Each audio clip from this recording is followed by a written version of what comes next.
Hmm. So it's not like the facilitator is some kind of healer or something like that.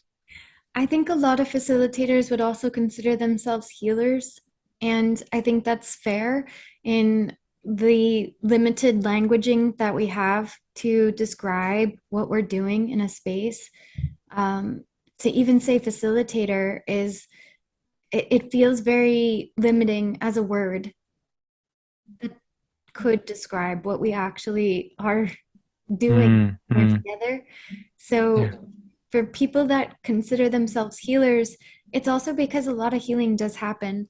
But I am more specific about disengaging from the languaging of being a healer to also minimize how much pressure we put on ourselves to be within the role and the expectations of being a healer.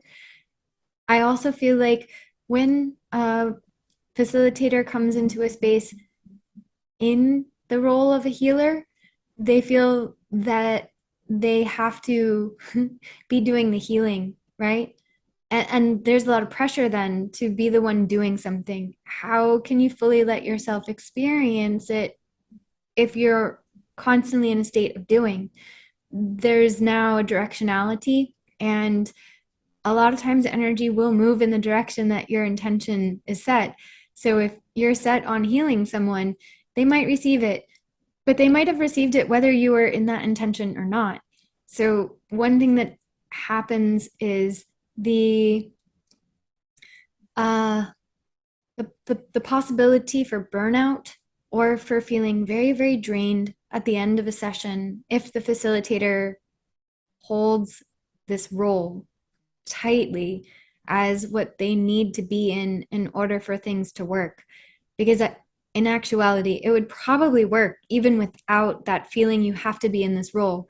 And if you actually took the pressure off of being in the role, you would probably feel a lot better afterwards or be able to sustain this longer. It's when we isolate ourselves as the one who's doing all the work by saying Mhm. that this role as the healer is the one that's healing.